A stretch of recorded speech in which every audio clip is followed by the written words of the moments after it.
요한계시록 3장 21절 말씀. 이기는 그에게는 보좌에 함께 앉게 해주겠다 그랬습니다.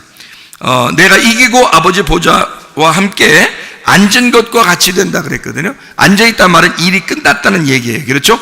일이 끝났다. 그래서 앉아있다는 얘기거든요. 이게 카다조라는 단어입니다. 앉다, 정하다, 계속, 정착하다라는 말인데, 카데조마이에서 나온 단어예요. 고정되어 앉아있다 이런 말입니다. 고정되어 앉아있다. 그 말은 계속 그렇게 있다 그 말이에요. 계속 그렇게 있다. 계속 그 자리에 앉아서 그대로 있다 그 말이에요. 아버지 보좌에 앉는다는 말은 완성됐다는 말입니다. 쉽게 얘기해서 고정돼서 계속 앉아있다는 말은 일이 끝나서, 수고가 끝나서 안식하고 있다는 말이 되고요. 그 다음에 계속 고정되어 있다.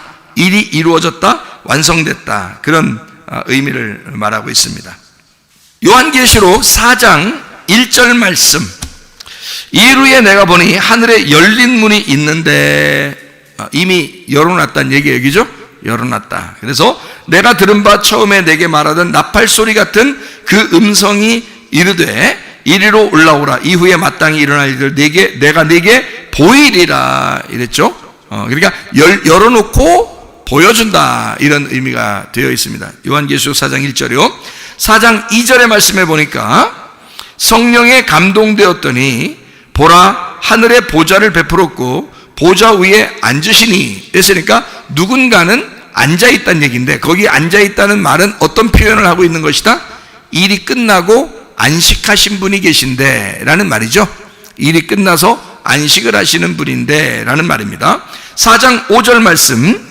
보좌로부터 번개와 음성과 우레소리가 나고 보좌 앞에 켠 등불 7이 있으니 이는 하나님의 7 영이더라 이렇게 되어 있습니다. 7 등불, 하나님의 7 영 이렇게 되어 있어요. 7 등불, 7 영. 자, 이것은 이제 또 5장에도 나오니까 같이 보도록 하겠습니다. 7 등불, 7 영이 있어요. 7 등불은 7 영이라고 부르는 거예요. 지금 여기서 4장 6절 말씀. 보좌 앞에 수정 같은 유리바다가 있고 보좌 가운데 보좌 주위에 네 생물이 있는데 앞뒤에 눈들이 가득하다 그랬어요.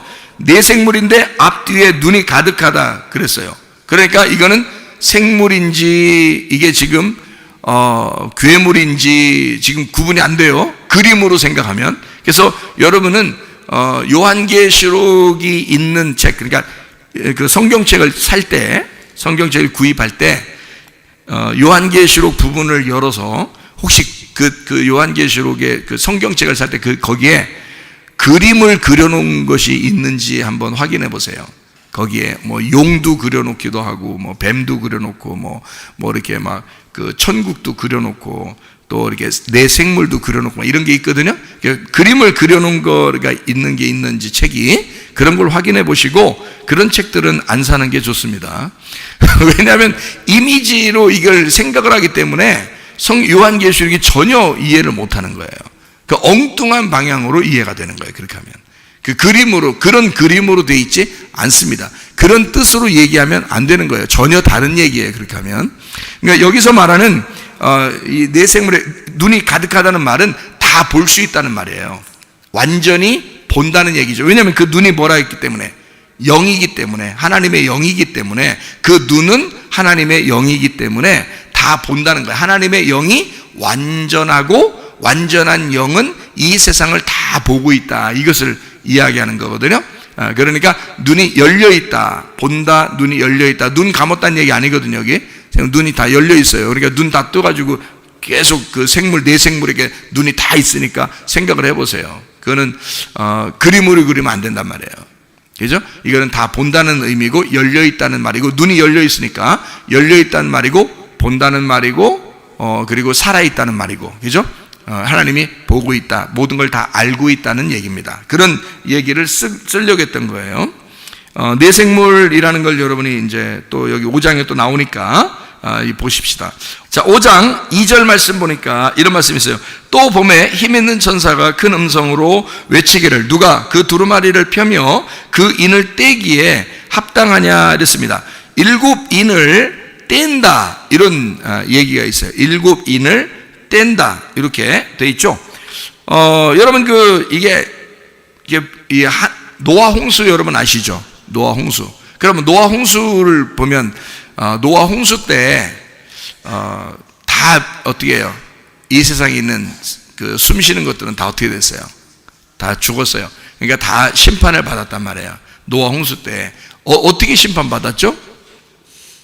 하늘에서 문이 열려서 하늘에 문이 열려가지고 비가 떨어지고요, 그죠? 밑에서는 물이 올라오고요. 그래서 윗물과 아랫물이 합쳐져서 가운데 있는 모든 숨쉬는 것들을 죽였어요, 그죠? 그러니까 그걸 뭐라고 그러냐면 생기가 있었던, 그러니까 숨을 쉬는 자들은 다 죽었더라 이 말이에요. 다 죽었더라. 근데 그걸 뭐라고 그러냐면 하나님과 동행하지 않는 사람들인 거예요. 그 죽은 사람들이.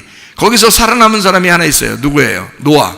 그리고 8식구족이죠. 노아와 함께 8식구만 살았어요. 그리고 나머지는 다 죽었다고요. 그러니까 죽은 사람들은 그 사람들 언제 죽었대야, 몇 명이야, 이런 거 계산할 필요가 없어요. 성경은 지금 우리한테 쓴 책이니까. 그러니까 죽는 사람과, 거기 딱 보면 죽는 사람과 사는 사람이 있더라, 이런 얘기예요. 죽는 사람과 사는 사람. 요거를 다른 말로 말하면 노아 홍수가 일어났는데 윗물과 아랫물이 합쳐졌더니 죽는 사람과 산 사람이 생겨나더라. 그걸 다른 말로 말하면 뭐겠어요? 심판을 받는 사람과 구원을 받는 사람이 있더라, 그 말이에요. 무슨 말인지 알겠죠? 그러니까 하나님의 그 말씀이 떨어질 때, 윗물과 아랫물이 합쳐져 말씀이 떨어질 때는 두 가지 현상이 나타나는데, 하나는 심판을 받는 사람이 있고 하나는 구원을 받는 사람이 있더라, 그 말입니다. 무슨 말인지 알겠죠? 하늘문을 열고 심판하는 얘기예요. 근데 심판과 구원하는 이야기를 동시에 하는 것이 심판이더라는 얘기입니다. 그러면 이제 여기 7인을 뗐다. 7인을 떼기 시작하면서부터 사실 심판이 일어나거든요. 7인을 떼면서부터 심판이 일어나요. 그 심판이 일어나면 7인, 7나팔, 7대접이라는 이 심판이 일어나게 되거든요. 그 심판이 일어나는 것을 뭐를 심판하려고 하는 거예요? 그러니까 예창조를 심판하려고 그러는 거예요. 예창조를. 왜 예창조를 심판한다고 우리가 봐야 돼요? 예창조를, 그러니까 심판한다고 얘기하지 말고 제가 다른 말로 이제 설명을 할 테니까 그 얘기가 이해가 되는지 보세요, 여러분. 자, 예창조를 벗겨내려고 그래요. 자, 좀 이해가 돼요? 예창조가 있는데 그거를 벗겨내려고 그래요. 자, 좀 더 다른 말로 할까요? 자, 여러분의 껍질을 벗기려고 그래요. 무섭나? 그런 말이 아닌가? 자, 여러분이라는 예창조를, 땅에서 태어난 나를 벗겨버리려고 그래요. 땅에서 태어난 나를 죽이려고 그래요. 땅에서 태어난 나를 심판하려고 그래요. 그러면 뭐가 일어난다고요? 심판은 반드시 뭐와 동시에 일어난다고? 구원과 동시에 일어난다고.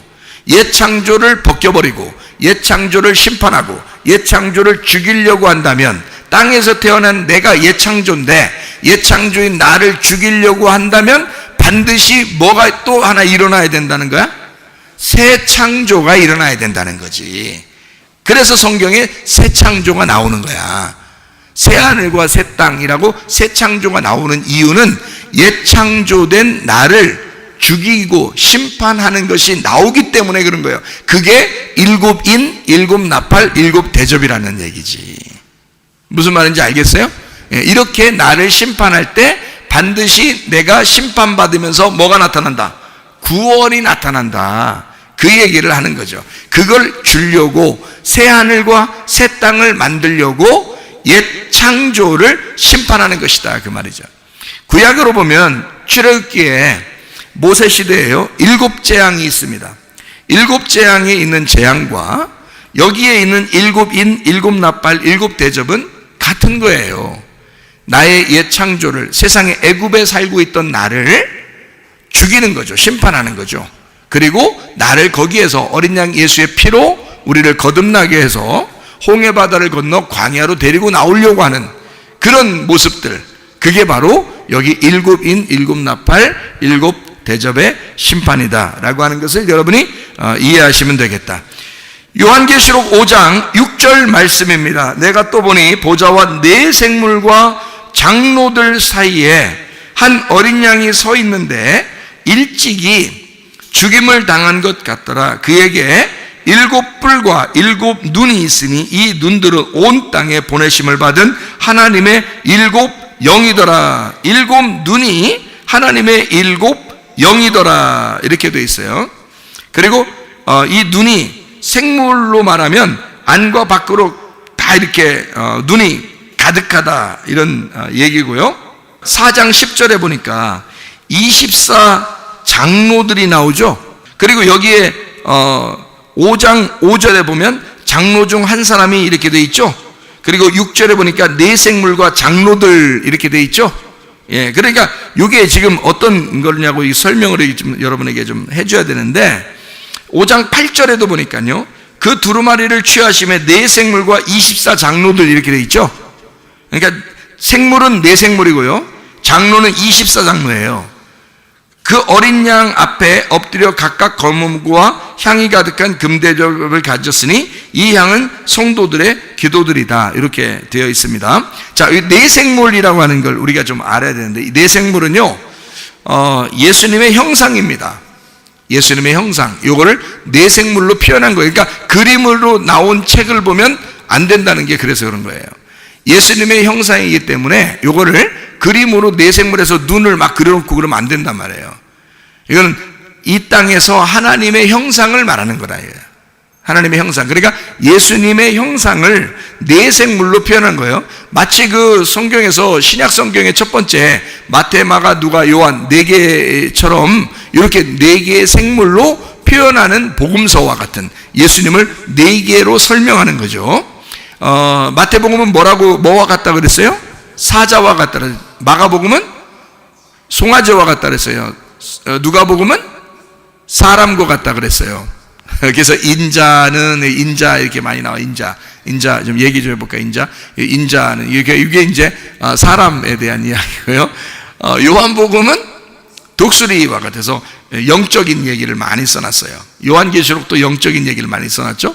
요한복음도 영적인 얘기를 많이 써놨어요. 그래서 독수리와 같은 복음이다, 뭐 이런 얘기들을 해요. 그래서 이 내생물은 예수님의 형상을 의미하는 거죠. 자, 여기에 7 눈이 있고 7 뿔이 있고 막 이런 얘기가 있거든요. 7 뿔, 어린 양은 7 뿔이 있고 7 눈이 있어. 근데 그게 하나님의 7 영이래요. 그러니까 어린 양이 가지고 있는데 뿔이 7개야. 여러분 그런 뿔 있는 양 봤어요? 그런 양 못 봤죠. 그러니까 이거는 그렇게 그림을 그려놓으면 안 된다는 거지.